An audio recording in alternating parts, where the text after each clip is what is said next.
Bueno, buenas tardes a todos y todas, a un nuevo encuentro de este ciclo que llamamos Comunidades Educativas y que hoy tenemos el placer de escuchar y presentar a Mariano Colombo, que ahora en un ratito voy a presentar un poquito más extenso, pero aprovecho para agradecerle a Mariano por esta posibilidad. Bueno, bienvenidos al último encuentro del ciclo de Comunidades Educativas que realizamos durante todo este año para adaptarnos un poco a esta situación. Comunidades Educativas es un ciclo de capacitaciones docentes sobre áreas y temas específicos que busca implementar nuevas prácticas educativas. Los ejes de trabajo han sido educación ambiental, comunicación, periodismo, arte, filosofía, aprendizaje en base a proyectos, historia, el sentido de la escuela secundaria y la vuelta a clases después de la pandemia. El tema que hoy nos toca es el abordaje de los pueblos originarios en la escuela, que Mariano nos va a contar en un ratito. Estos cursos virtuales se enmarcan dentro de las acciones que lleva adelante la Biblioteca del Congreso de la Nación y el Instituto de Investigación sobre Conocimiento y Políticas Públicas dependiente de la SIC, con el fin de proveer espacios de reflexión e intercambio mediante el uso de herramientas que faciliten los procesos de enseñanza-aprendizaje a la distancia y ahora con esta posible vuelta a la presencialidad. Quiero aprovechar, como siempre, para agradecer a todos los trabajadores y trabajadoras de la Biblioteca del Congreso de la Nación y de la SIC por generar y sostener este espacio a lo largo del año.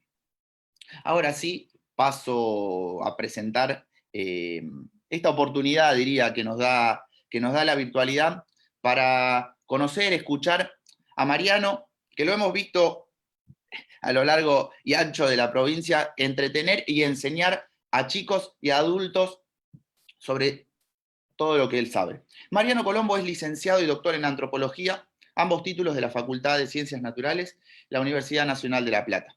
Se desempeña como investigador asistente del CONICET y realiza actividades de investigación, acción y educación en temas de arqueología, patrimonio, pasado y presente de los pueblos originarios. Fue director del área de museos municipales de la ciudad de Necochea, realizando diferentes tareas de montaje de salas, puesta en valor patrimonial, inclusión y accesibilidad. Participó en distintos proyectos de investigación y extensión y actualmente desarrolla actividades en escuelas rurales en un proyecto apoyado por el Smithsonian Institution y Dirección Nacional de Museos del Ministerio de Cultura de la Nación. Como les decía, muchísimas gracias, Mariano, por esta posibilidad, por esta oportunidad. Te agradecemos, te dejamos el espacio. Les recuerdo a todos que pueden ir realizando las preguntas, las inquietudes que tengan y que Mariano va a ir tomando a lo largo de la exposición. Muchísimas gracias y ya los dejo con Mariano. Bueno, Tomás, muchas gracias. Gracias a todos los que están atrás y que no conozco de la pantalla, tanto a la gente del Instituto de Investigaciones sobre Conocimiento y Políticas Públicas, como a toda la gente de la Biblioteca del Congreso. No es menor, recién hablábamos con Tomás sobre las posibilidades, más allá de todos los dolores de cabeza que nos ha dado la virtualidad a los que trabajamos en relación a educación de alguna manera, todas las dificultades que ha habido con la virtualidad, pero bueno, ver algunas de las ventajas como esta. En mi caso no estaría de ninguna manera dando una charla en el marco de la Biblioteca del Congreso si no fuera mediante esta plataforma. Así que bueno, agradecer de nuevo la invitación. Voy a presentar la pantalla. Ténganme paciencia, no soy muy bueno con esta cuestión tecnológica. Las preguntas que quieran ir haciendo las voy a intentar responder en el momento, si puedo ver el chat, y si no, las organizamos para el final. Muy bien.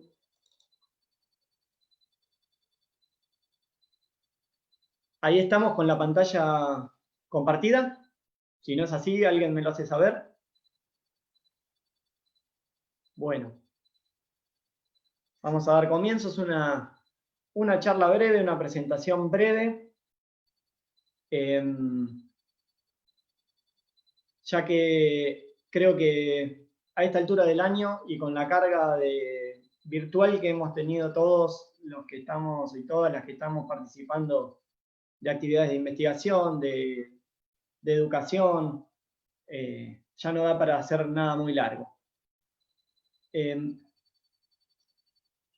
A ver si vamos bien, ahí pasamos bien. Bueno, una pequeña filmina donde hay algunas imágenes de manuales. La idea de esta charla es reflexionar un poco sobre el devenir histórico de los pueblos indígenas en nuestro país y vincularlo con el devenir histórico que tuvieron también en el marco escolar. Como decía Tomás, yo soy investigador de CONICET, soy antropólogo y trabajo investigando sobre pueblos originarios y su vinculación un poco con la educación. Principalmente trabajo con el pasado y trabajo en el marco de la provincia de Buenos Aires, por eso muchos de los ejemplos que puedan ver van a estar orientados a eso, porque es mi campo de trabajo, pero no es la idea hablar de eso, sino de intentar exceder eso y llegar hacia el presente, hacia las dificultades que tenemos en la enseñanza y aprendizaje de los pueblos originarios en las escuelas, en el presente y en cualquier lugar del país. Entonces, como les decía, la idea es hacer una reflexión sobre el devenir histórico de los pueblos originarios, pero con un enfoque hacia cómo son nuestras dificultades o nuestras necesidades para trabajar en el aula con este tema, que sabemos tiene sus particularidades, sus complejidades. Y me parece que, si bien la charla está orientada en el marco de este ciclo de comunidades educativas, como una charla de capacitación docente, la idea también, me decía Tomás, que tenga una apertura un poco mayor, que sea una charla un poco abierta, y creo que es de interés general, porque todas las personas, de alguna manera, todos los que hemos asistido a la educación escolar, hemos tenido una carga de aprendizajes sobre los pueblos indígenas de nuestro país, en tanto componentes de nuestra sociedad nacional. Entonces, es un tema de actualidad, ya que permanentemente existen conflictos y reclamos de distintas comunidades indígenas en distintos lugares del país, y nosotros argumentamos, opinamos en nuestro contexto doméstico o cotidiano o de nuestra comunidad, y muchas veces lo hacemos en base a los aprendizajes que realizamos de la escuela. Entonces, ver cómo la escuela transmite conocimientos sobre estas comunidades con las que convivimos, me resulta interesante más allá de lo que pensamos como docentes y de los aspectos técnicos como docentes. Me pareció que para empezar, retomar con esta idea de la virtualidad versus lo presencial, tomé esta imagen que anda por internet y que ya es conocida, que dice: esto no es una escuela. Bueno, por supuesto que no es una escuela, pero es el modo que encontró nuestra sociedad, que se le ocurrió a nuestra sociedad o parte de ella para mantener un vínculo cuando la asistencia a la escuela no fue posible. Es decir, es lo que tenemos, lo que pudimos hacer para vincular tanto a las personas que asisten a la escuela, y las estudiantes, las docentes, las personas que se dedican a los aspectos directivos, estar vinculados en un ambiente virtual, y no solo entre las personas, por más virtual que sea, es un vínculo, sino también con los contenidos curriculares. Y en ese contexto hemos tenido un sinfín de dificultades, ya sea el acceso a los dispositivos, el acceso a la conectividad, y esta situación nos mostró problemáticas que ya teníamos en ese sentido, pero además nos enfrentó a muchas personas a participar del contexto educativo desde nuestro marco doméstico. En otros años quizás no estábamos tan empapados, los padres, las madres, de lo que ocurría dentro del salón de clase como en este año. Entonces nos tocó educar o acompañar al menos en un entorno doméstico con muchísimas dificultades, como estaba diciendo. Y eso no es algo nuevo, sino que me parecía bien relacionarlo.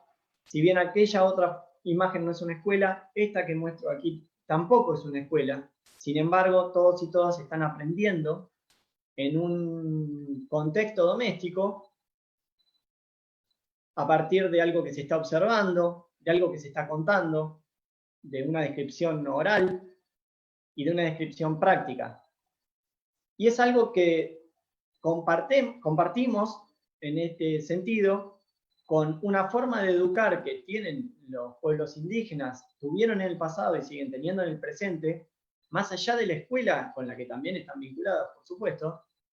Es algo que compartimos, que tuvimos que compartir, tuvimos que obligadamente aprender también a hacer, que es acompañar y educar en el contexto doméstico una serie de contenidos curriculares que nos trae la escuela. Y esto es algo que ocurre a lo largo de miles de años. Y me parece que es útil o interesante para reflexionar nuestras prácticas educativas actuales.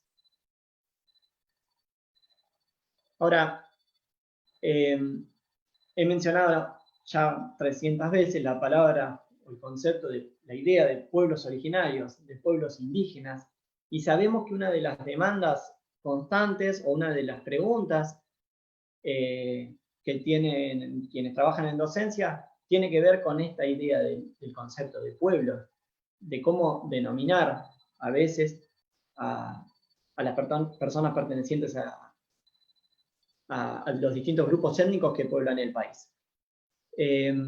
Me parece a mí que es muy importante saber o reflexionar, que cada docente pueda reflexionar a qué se refiere en clase cada quien con esta idea, este concepto.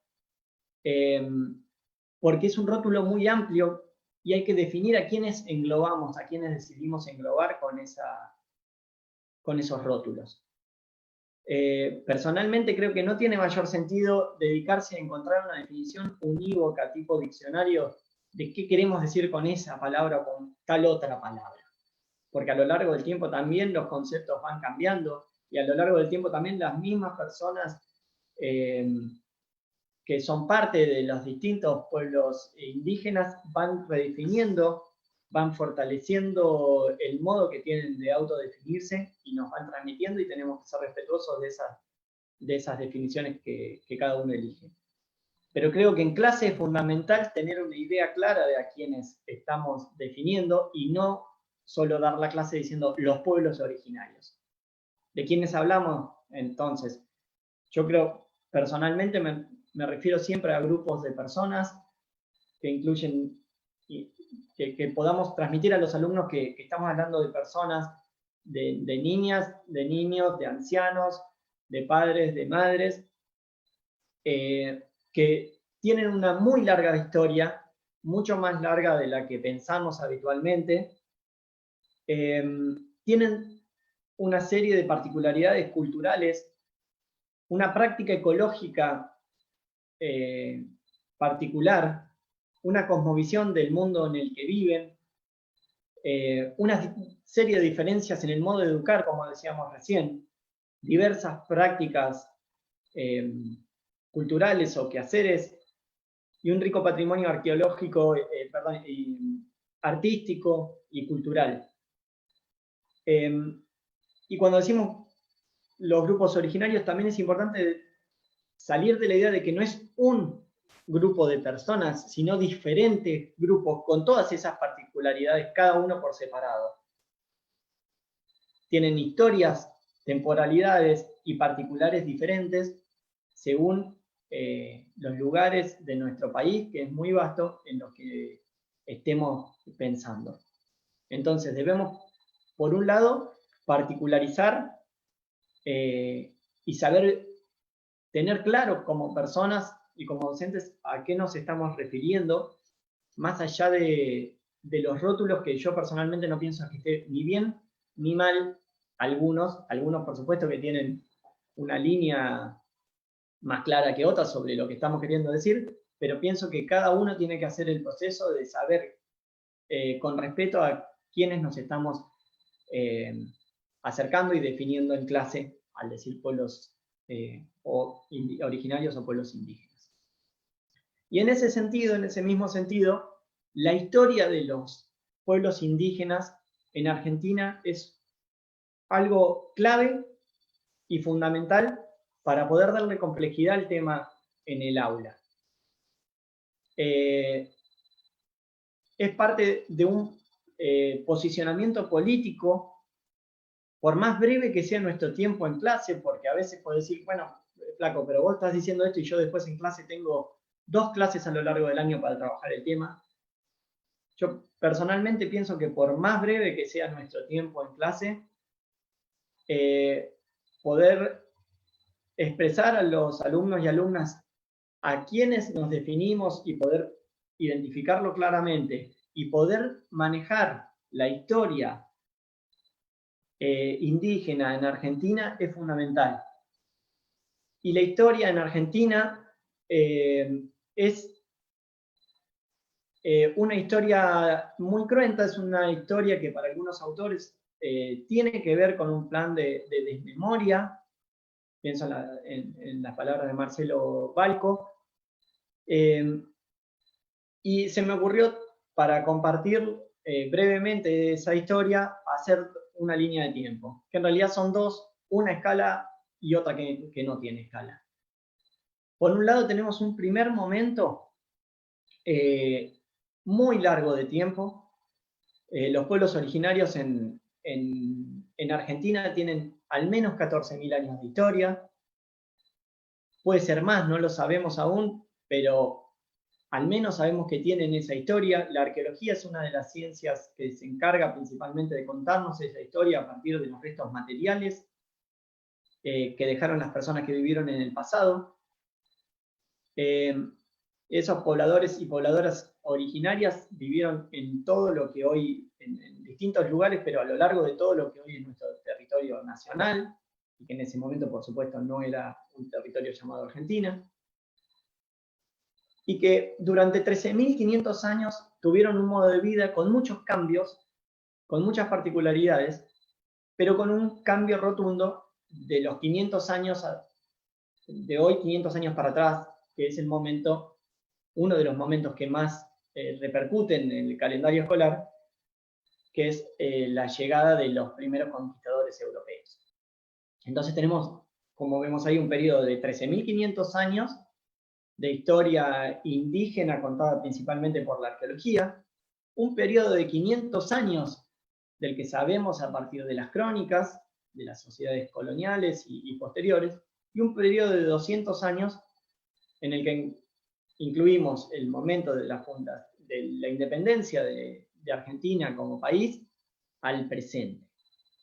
Entonces, en la línea de abajo, que es la que no tiene escala, incluimos de los hechos ocurridos de la colonización europea, el periodo colonial, con una diversidad grande de experiencias de colonización para los diferentes pueblos que poblaban el actual territorio argentino, porque es muy diferente las experiencias de colonización que sufrieron los pueblos cazadores y recolectores de la Pampa y la Patagonia, a diferencia de los pueblos agrícolas y alfareros del norte del país. Un momento luego signado desde la independencia de Argentina hasta la campaña del desierto, la campaña de Roca, signada por todo un proceso y un periodo de distintas campañas a los territorios indígenas a fines de conquistar sus tierras y de diseminar esas poblaciones.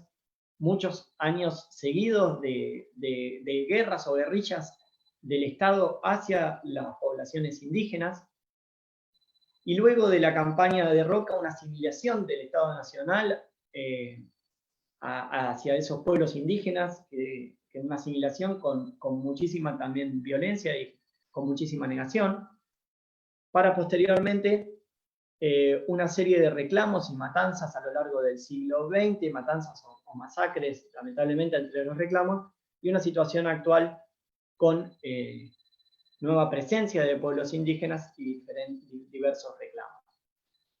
Y esto es lo mismo de recién, en imágenes, para no abundar, en una historia, bueno, de nuevo, muy cruenta, muy difícil de contar en clase, pero muy necesario también de hacer, porque si no hacemos saltos históricos en pueblos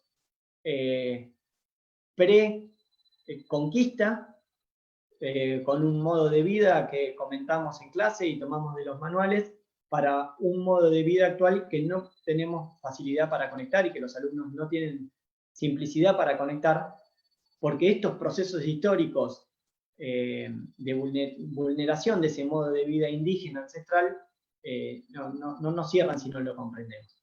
Entonces acá en imágenes, sencillamente los momentos de violencia de los conquistadores europeos y de avasallamiento de las poblaciones indígenas. Posteriormente,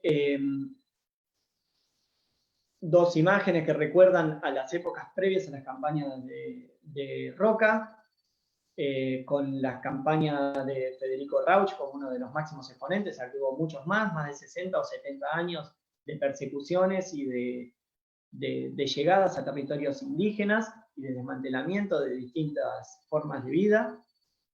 La Zanja Alsina, otro de los hechos conocidos de la historia de nuestro país en torno a la temática indígena.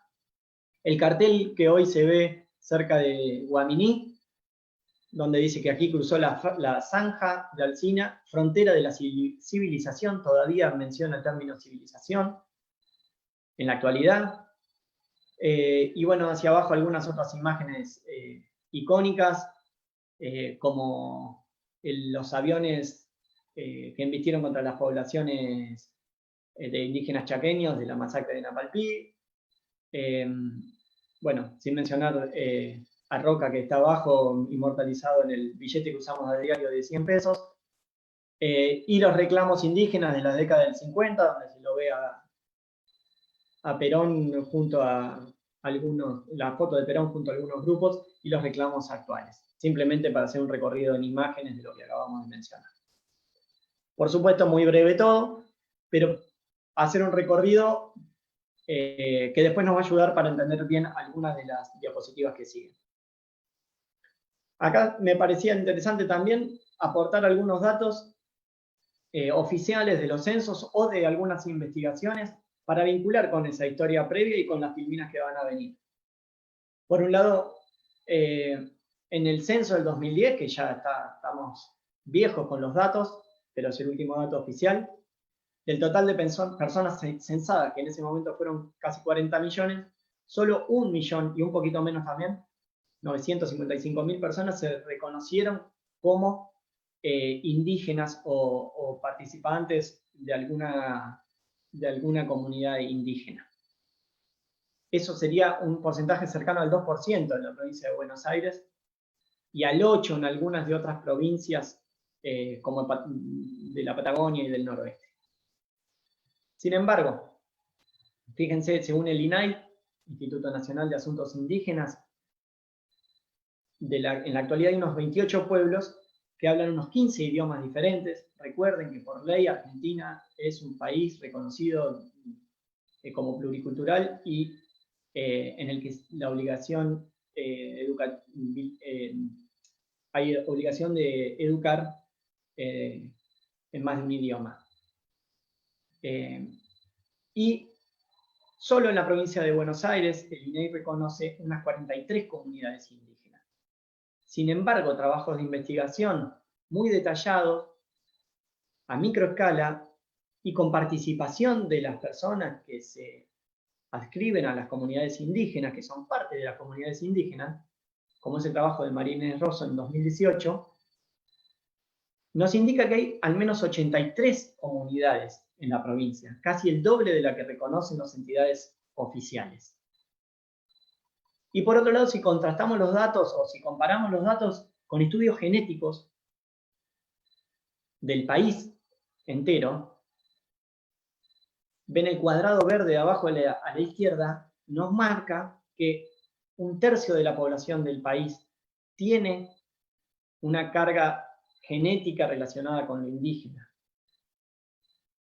1/3 del país, ya es mucho. Pero si lo miramos en algunas provincias como Patagonia, parte del noroeste o del noreste, fíjense que el 54% de la gente tenemos en nuestro acervo genético información que nos acerca a los grupos indígenas que vienen poblando el territorio hace miles de años. Entonces, este desfasaje de información entre lo que la gente dice y lo que la gente carga en su acervo genético debería tener una explicación. ¿Por qué decimos algo, pero por otro lado tenemos, muchas veces sin saberlo, otra historia? Y ese por qué, creo yo, y esto es personal, tiene que ver con esa historia de silenciamiento, de ocultamiento y de solapamiento muchas veces de parte del Estado de lo que es ser indígena. Muchos pobladores y pobladoras indígenas a lo largo del tiempo y de esa historia tan cruenta decidieron dejar de decir y obligar a sus hijos a no decir más, a no hablar más sus lenguas, que eran personas que tradicionalmente vivieron dentro de un modo de vida particular, indígena, de tal comunidad, de tal otra. Empezaron por supervivencia, tener que silenciar esa historia. Y eso repercute, nos guste o no, en nuestra actualidad, en nuestro modo de pensar el país y los componentes del país. Entonces, insisto, no es que no existan, ni mucho menos, está de más, hay montones de datos que nos indican la cantidad, como es de gente con descendencia indígena que hay en nuestro país, y por tanto que hay en nuestras aulas, con quienes compartimos a diario nuestras clases y nuestras vivencias, pero no es la información que circula diariamente. Entonces, me parecía que estaba bueno pensar esto desde qué nos han dicho los manuales escolares a lo largo del tiempo. Y tomé algunos manuales que encontré en una caja de cuando yo estudié, que tengo 40 años, y ahí a mitad de los 80, a principios de los 90, rescaté algunos manuales que me encantaban leer en ese momento, porque los usaba en clase. Y me parecía también traer a colación una serie de dificultades que tradicionalmente ocurren en el tratamiento de la temática en clase, y cómo esas dificultades aportan a esta problemática de ocultamiento de las poblaciones indígenas y de un país pluricultural como estamos mencionando. Por un lado, es habitual que en la escuela tratemos desde el pasado, que se nos quede en el pasado el tratamiento de lo indígena. Y no estoy condenando a ningún docente, ni mucho menos, sino que estoy recopilando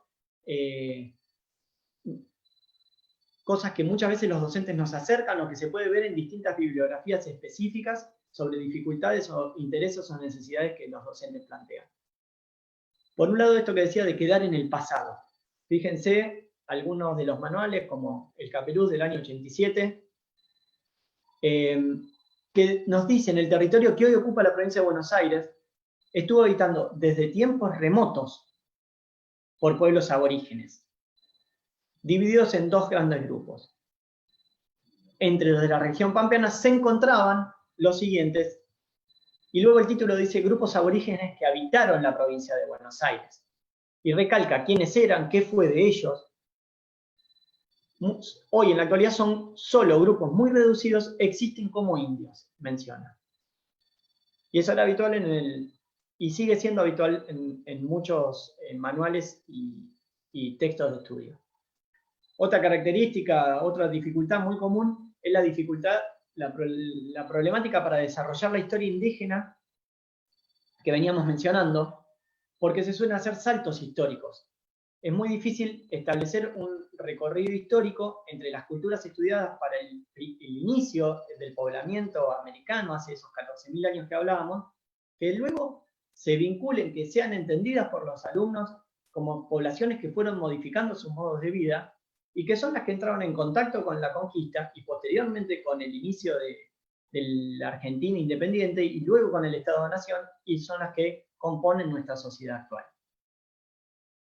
Y en ese discurso con falta de historicidad, a veces minimizamos las políticas de violencia, de avasallamiento, de invisibilización, establecidas en distintos contextos nacionales, y que si nosotros las mencionamos, hacemos un aporte, si nosotros las especificamos, hacemos un posicionamiento, como decía hoy, político de nuestras clases, nos posicionamos de una manera y ayudamos a que la escuela se separe de esos mecanismos tradicionales estatales de invisibilización y desmemoria sobre nuestra historia, la historia de los pueblos originarios. Bueno, en este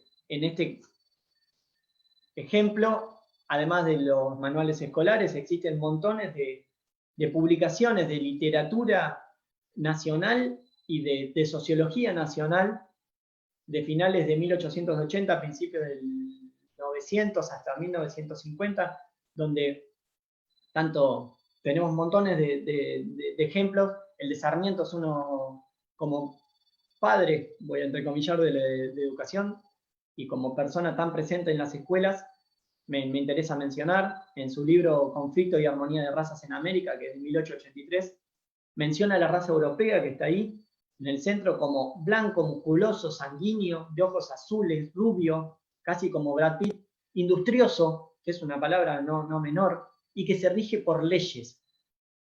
Mientras la raza americana, que es la de los indios americanos, la define como bilioso, que es temperamental, de cabellos negros, nariz ancha, terco y se rige por la costumbre. Y menciona en su lógica de finales de 1800 que el híbrido entre el blanco y el indio es pálido, afeminado, miren qué palabra usó, débil, perezoso y terco, como si la influencia india se hubiera desenvuelto hasta borrar los prominentes rasgos del blanco. Esa enorme masa de indígenas, hombres prehistóricos, de corta inteligencia, debe ser eliminada, y todos sabemos que en sus prácticas como presidente y toda su carrera política, uno de sus énfasis fue hacia ese lado. Y al lado tenemos algunas citas de Martín Fierro, que es uno de los libros íconos de la literatura nacional y de la identidad para muchos nacional, a partir de la identidad gauchesca que utilizaba para homogeneizar y para pisar otras identidades, en este caso las de los grupos indígenas, donde los describe por las vivencias de Martín Fierro en las tolderías, y dice, bueno, no voy a leer todo, pero dice, el indio pasa la vida robando o echado de panza, o sea, que son personas básicamente haraganas. Su única ley es la lanza, como dice Sarmiento, no se rigen por las leyes, salvo que se los obligue. Y abajo dice, las tribus ya están diezmadas, los caciques están muertos o cautivos, y la chusma, que son las mujeres y los niños, así se mencionaba en esa época, y las lanzas, que son los hombres guerreros, ya muy pocos quedan vivos. Plantea este panorama que seguimos a diario repitiendo y reproduciendo en muchas clases. Otra de las dificultades tradicionales, estudiar a las poblaciones y a los grupos indígenas, a los pueblos indígenas, como entidades fijas en el tiempo, a partir de una serie de características típicas. Todos hemos estudiado y hemos aprendido los indios según la alimentación, los indios o los indígenas, como se mencionaba antes, los indios y sus formas de habitación, los indios y sus armas y utensilios, su religión, etcétera, etcétera. Y eso genera y sigue generando, porque yo sigo estudiando con mis hijos en cuarto grado, o en quinto grado, o en primer año de la secundaria, distintas formas de clasificar a los grupos indígenas del país a partir de ciertas características que parecen inmutables y que en la realidad nadie va a encontrar ninguna comunidad indígena vistiendo de la manera que se está describiendo, y se las ordena a partir de un cuadro sinóptico sencillamente y se las compara. Y eso genera que esas sociedades genera una visualización dicotómica en los chicos, en los alumnos, en la que sus viviendas, sus costumbres, a diferencia de las nuestras. Y eso es una irrealidad porque Argentina constitucionalmente es un país multicultural en el que no tiene que haber otros culturales que se denominan como ellos o nosotros. Fíjense en el Capeluz del 87, otra vez el que me tocó leer, más allá de los estereotipos de género, que eso es otro tema, que ahora lo charlamos, menciona que entre los pueblos indígenas del Chaco, las pequeñas aprenden junto a sus madres a realizar trabajos de las mujeres. En cambio, abajo de todo, nuestras niñas aprenden a ser mamás viendo a sus madres manejarse en una casa poblada de artefactos. Y deben ir a la escuela. En el otro caso de las chicas indígenas no irían a la escuela, según menciona.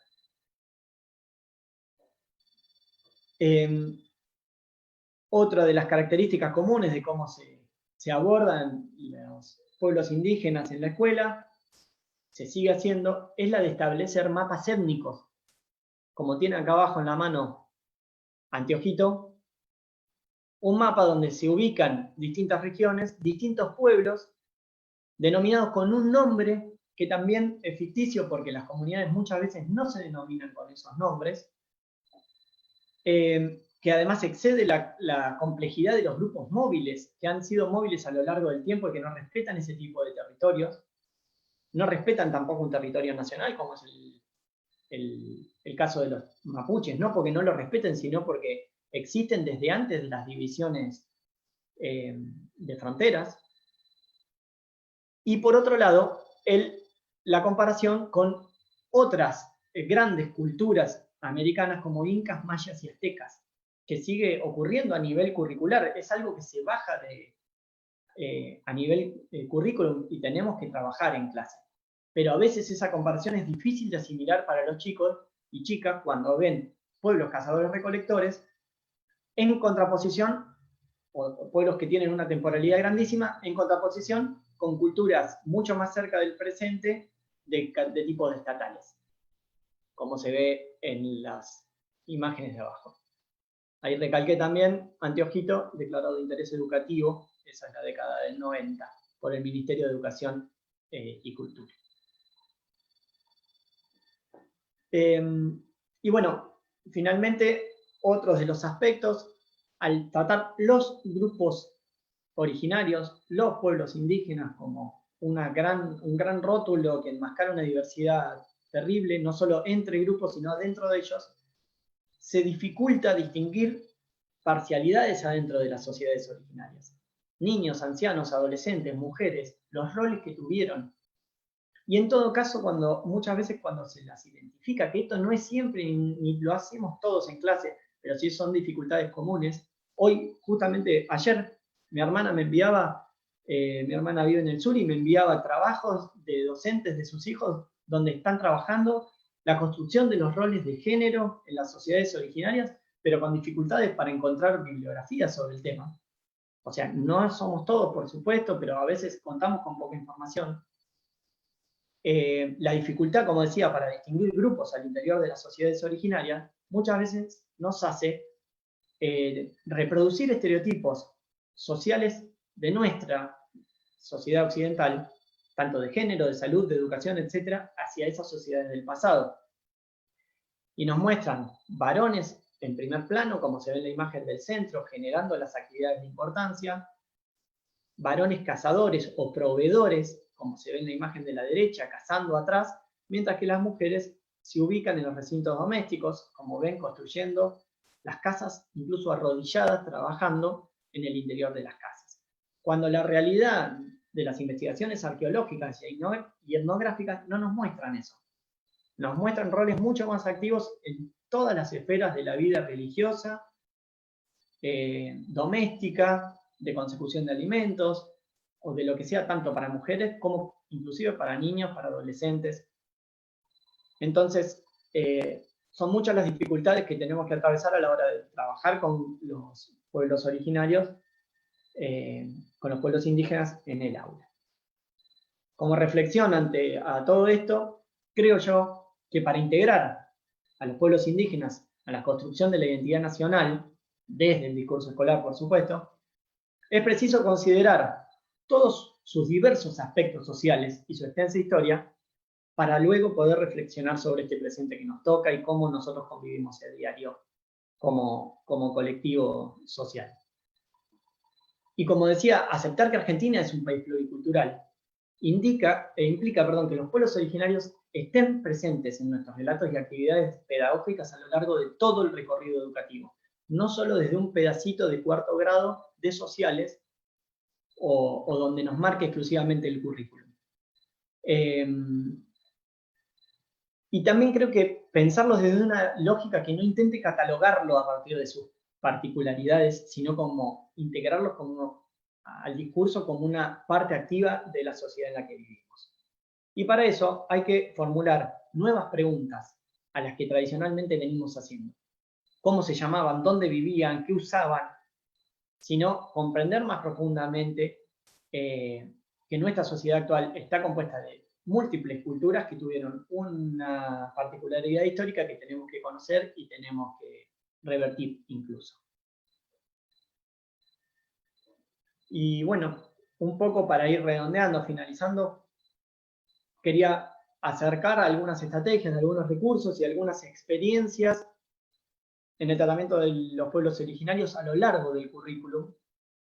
Y me parecía que estaba bueno iniciar con una forma de enseñar y aprender que es propia de muchos pueblos originarios, que es con un relato, que es algo que hacemos muchas veces en clase.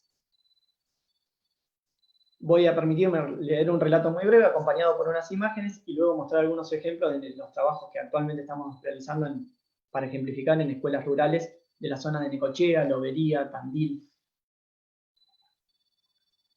Dice, la vieja habla lento, arrastra cada palabra desde lo profundo de su garganta gastada. Otra noche fresca que aprieta. Las nenas y los chicos se acurrucan más frente al resplendor naranja del fuego. Las sombras de sus arrugas bailan con cada ondular de las llamas.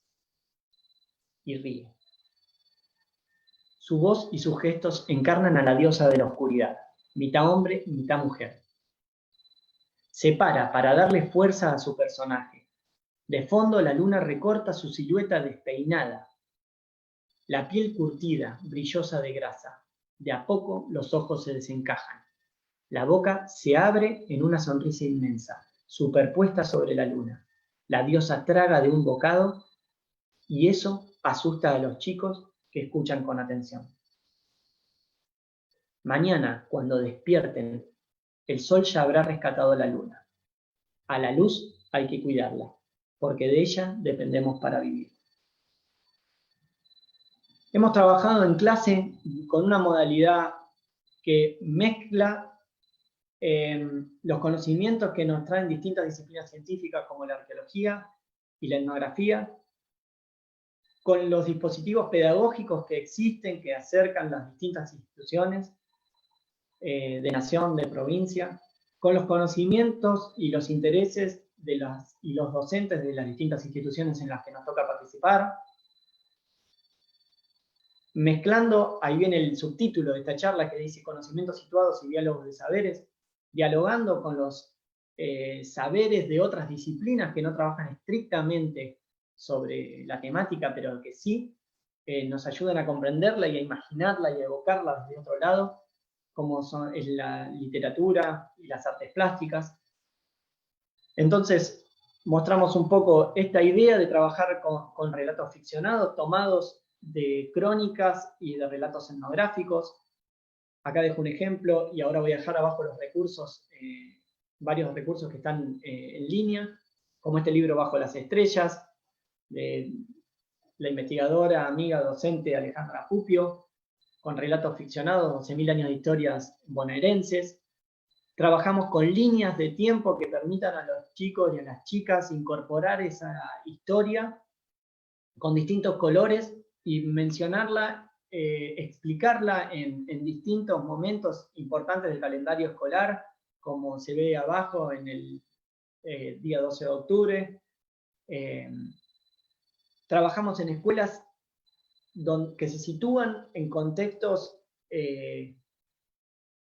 muy cercanos a sitios arqueológicos, muy antiguos para la provincia de Buenos Aires, de más de 12.000 años, como se ve en la foto de la izquierda. Atrás está el Cerro del Sombrero, en Lobería, en la escuela número 34 de Lobería, donde aprendemos a diario de lo que nos cuentan las personas que viven en ese lugar y se siguen relacionando con un ambiente que hace 12.000 años está poblado, y en el que en el momento se resignifica, en el momento actual se resignifica la convivencia con ese medio ambiente. Entonces aprendemos y luego transmitimos. Esto que estamos haciendo acá también es transmitir lo que nos cuentan y lo que aprendemos de las personas que viven en ese lugar, y en ese sentido los conocimientos son situados y necesitamos aprender de lo que nos informan otras voces, a veces infantiles, no siempre adultas. Trabajamos desde las artes plásticas, haciendo un vínculo con la forma de representar que tienen muchos pueblos originarios y que tuvieron en el pasado. Trabajamos desde el área también de educación física, compartiendo juegos y haciendo actividades físicas que se hicieron durante siglos en este territorio en el que vivimos. Trabajamos en matemáticas a partir de contabilizar y hacer cuentas con juegos de tablero que pertenecen originalmente a grupos étnicos del actual territorio bonaerense. Trabajamos en ciencias naturales pensando el uso de los recursos en el presente y en el pasado.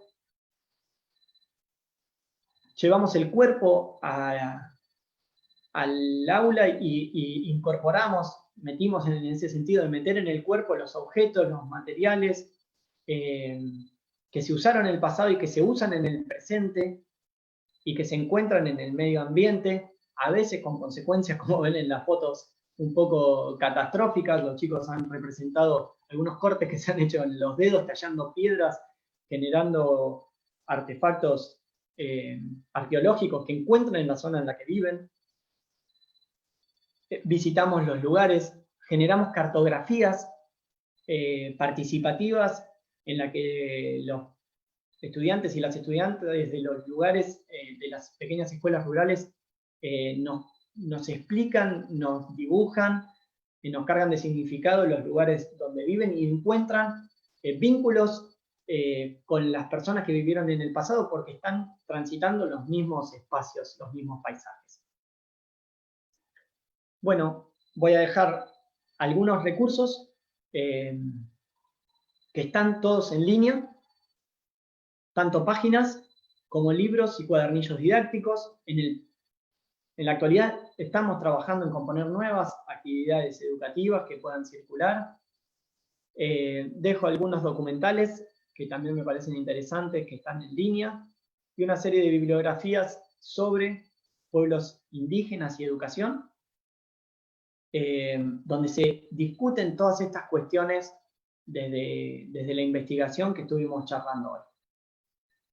Para despedirme, me gusta la idea de utilizar un símbolo que me parece que de alguna manera compartimos muchas de las personas que vivimos en este país. La mano en alto en la escuela significa presente. Acá estoy, significa permiso para hablar, para expresarnos, para decir algo, para dejar un mensaje. También es un saludo, que en este caso puede ser de despedida o de bienvenida. Y me parece que ante tanta virtualidad y ante tanta charla, sin saber bien quién está del otro lado, yo soy una persona práctica, o sea, de hacer cosas, y me gusta dejar algo en papel, no tan adentro de la compu y por vía cable que pase todo. Entonces, atrás tengo algo que está en todas las escuelas, que es un afiche, para hacer de manera práctica un saludo, tomando una serie de materialidades indígenas que han sobrevivido a lo largo del tiempo y dejaron una expresión artística también. Lo que tengo acá es un mortero, no es un mortero original, es un mortero que hice yo, y una piedra que es una arcilla, que es un pigmento natural, que se encuentra en las sierras de Tandilia y que los aborígenes, los indígenas de esta zona utilizaron durante miles de años para fabricar pigmentos, pinturas en definitiva, que sirvan para pintarse tanto el rostro como para dejar en sus ropas o en las paredes de los lugares donde vivieron distintas expresiones artísticas. Voy a dejar de compartir y voy a mostrar cómo se hace esto y cómo se dejó como mensaje a lo largo de más de 9.000 años de historia en las paredes de algunas cuevas y abrigos rocosos en la Patagonia, uno de los lugares más conocidos de la Cueva de las Manos. Y es mi manera de pensar, de transmitir que tenemos símbolos y tenemos vínculos de alguna manera con cosas que significan lo mismo a lo largo del tiempo. Ese pedacito de piedra que se puso ahí es blando y se parte, y yo lo parto en distintos pedacitos y con tiempo, yo ya lo tengo preparado con los programas de cocina, pero les muestro el proceso, con tiempo genero un polvo fino de pigmento. Ese polvo fino lo paso a un contenedor, hoy un vaso de plástico, lo paso ahí, yo ya lo tengo pasado, lo tengo adentro, y le incluyo un poco de agua. No voy a mostrar todas las partes. Le incluyo un poco de agua. Y de esa manera genero una pintura. Una pintura muy potente que en muchos casos sobrevivió miles de años para que las veamos en el presente cuando nos acercamos a ver el patrimonio indígena que existe en distintos lugares del país. Me lo voy a poner en la boca, que es algo que muchas veces en clase los chicos dicen, qué asco. Pero lo que digo siempre, quedarnos con el mensaje, con esta idea de estamos presentes, con esta idea de que levanto la mano para decir algo, para expresar algo, y de paso lo utilizamos de saludo. Voy a meterme la pintura en la boca, por supuesto sin tragarla, y voy a estampar mi mano en forma de negativo, como se hizo en la Cueva de las Manos hace más de 1000 años. Luego me voy a enjuagar la boca para poder responder alguna de las preguntas que alguien haya hecho. Ahí va, y con esto lo saludo. Muchas gracias.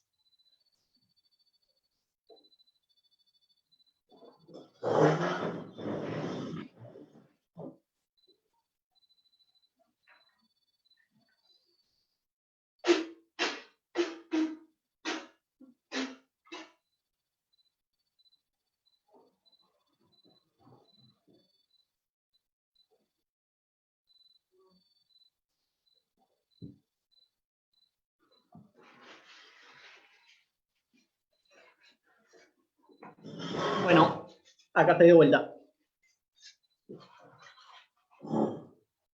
No tengo más nada que ofrecer. Si alguien tiene alguna pregunta, los chicos de la biblioteca me lo pasan vamos a dejar que llegue a la mano, me la pasan por el chat, intento contestar ahora.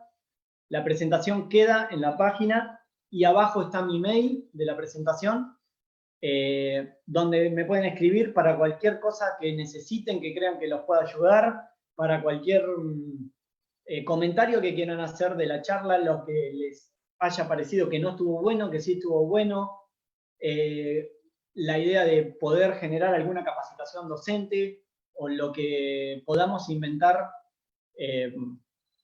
para que todos aprendamos más y para estar en contacto. Voy a leer. Dice, me gustaría el título de lo que leíste. Lo que leí no tiene título porque está escrito para esta charla específicamente. Hace un tiempo que trabajamos con relatos. En este caso me parecía que evocar un relato alrededor de un fuego de un grupo de personas que vivieron o que viven en una comunidad indígena, para explicarle a los chicos que estaban escuchando cómo cuidar los recursos, en este caso la luz, que es un recurso que nosotros no cuidamos, no tenemos incorporado que hay que cuidar, está hecho exclusivamente para la presentación.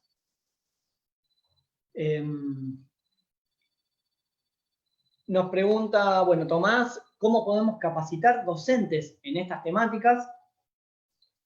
Yo pienso que hay muchísimas personas en Argentina que se dedican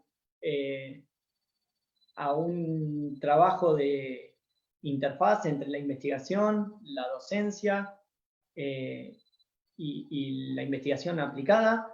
Entonces, creo que están dadas las bases y por otro lado están las necesidades y los intereses de quienes se dedican a la docencia para capacitarse en estas temáticas, que son muy específicas, que muchas veces en nuestra formación docente no tenemos especificidad, no tenemos datos muy puntuales, entonces la demanda es permanente. Creo yo que es cuestión de organizarse a nivel provincial, si pudiera ser más grande también, pero me parece que de un nivel provincial a niveles municipales es los niveles óptimos para poder organizar experiencias de capacitación. En algunas del equipo de trabajo de acá de Necochea, del área de arqueología y antropología, del equipo de trabajo de la Universidad del Sur, que les dejé la página ahí presente, Arqueología en Cruce, pueden comunicarse con cualquiera de ellas y bueno, vincularnos, organizar capacitaciones, y por supuesto en el lugar donde ustedes viven, seguramente hay gente interesada y capacitada para poder organizarlas. Escribe Lucía Magnín, que es arqueóloga del Museo de la Plata, compañera de algunos trabajos, de algunas experiencias. Agradece, dice que en el museo ponen en práctica distintas experiencias de extensión y quisiera que nos cuente qué reacciones han podido identificar en las comunidades con las que trabajan a partir de las acciones educativas del equipo. Muchas gracias. Bueno, Lucía, por suerte y por desgracia ya tenemos varios años trabajando y el tiempo es fundamental para poder notar reacciones, cambios en el trabajo. Personalmente en un momento trabajé mucho, me dediqué mucho a hacer actividades un poco efímeras del estilo charlas públicas en ferias, en actividades públicas, en escuelas o donde sea, y noté que eso era contraproducente, lo compartimos varias de las personas que trabajamos en el equipo, porque al hacer algo muy corto en el tiempo, dejaba muchos baches, que es lo que pasa en clase también, y muchas cosas que todavía tenemos que pulir. Entonces, después de un tiempo empezamos a trabajar con proyectos específicos a lo largo del tiempo, aunque con menos cantidad de público, pero que a lo largo del tiempo es beneficioso porque genera más conciencia, mejores conceptos, mejor conciencia. Es muy notorio cuando se empieza a trabajar, en el caso este de las escuelas rurales, al principio nadie compartía o aceptaba de los chicos fácilmente el vínculo con comunidades originarias, y al tiempo los mismos chicos fueron comentando que tenían parientes, que en realidad venían de otro lugar, pero que ellos decían que eran miembros o estaban vinculados con comunidades originarias. El tiempo me parece que es vital para poder aceitar ciertos engranajes y llegar a un vínculo más real y poder compartir conceptos que son complejos, como esto que hablábamos de la historia y que no es fácil de decir en poco tiempo.